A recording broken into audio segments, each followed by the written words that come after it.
पूरे हिंदुस्तान में south India ही एक ऐसा इलाका है जहां आज हिंदुस्तान के इख्तिदार पर गुज़िश्ता 10 सालों से काबिज भारतीय जनता पार्टी की दाल नहीं करती। साउथ इंडिया की रियासतें कर्नाटक, तेलंगाना और तमिलनाडु में अपनी हुकूमत बनाने का ख्वाब देख रही बीजेपी के लिए क्या नया अवतार बनकर सियासी मैदान में उतरे हैं साउथ सिनेमा के सुपरस्टार थलपति विजय, या फिर वो बीजेपी की राह में बनेंगे बड़ी रुकावट? आज इसी पर बात करेंगे। तमिलनाडु में एक्टर विजय की सियासत में एंट्री करीब करीब उसी तरह है जैसे दिल्ली में अरविंद केजरीवाल की और बिहार में प्रशांत किशोर की। कॉमन बात यह है कि तीनों ही अपनी अपनी रियासतों में असेंबली इलेक्शन की तैयारी कर रहे हैं।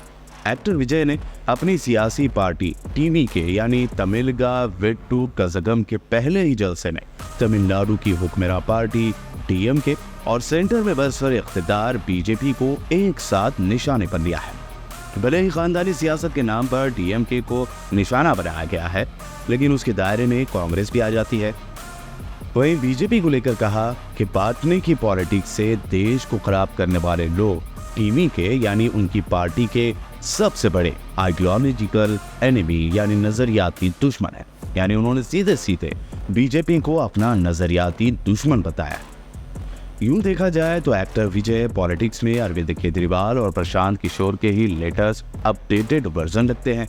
पॉलिटिक्स में मजहब, खासकर हिंदुत्व को लेकर जो चीजें अरविंद केजरीवाल बहुत बाद में समझे और सीख सके हैं, एक्टर विजय ने इस पॉलिटिक्स में कदम रखते ही समझ लिया है। एक्टर विजय ने इसके अलावा 2 लैंग्वेज पॉलिसी को लागू करने पर भी इत्तेफाक जाहिर किया। साथ ही वो तमिलनाडु में नशाबंदी की भी ख्वाहिश रखते हैं।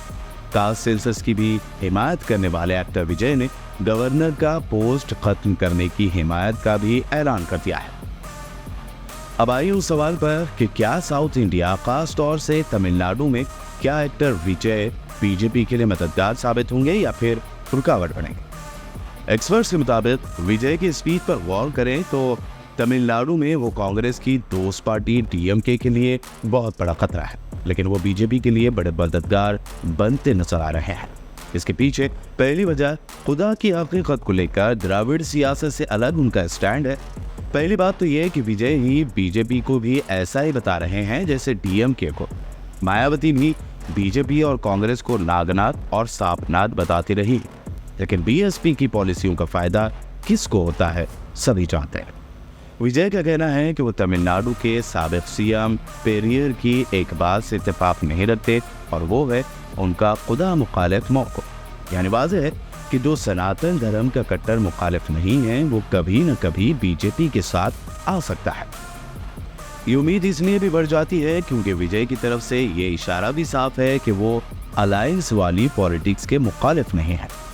जयललिता के बाद तमिलनाडु की सियासत में एक बड़ा स्पेस खाली हो गया है।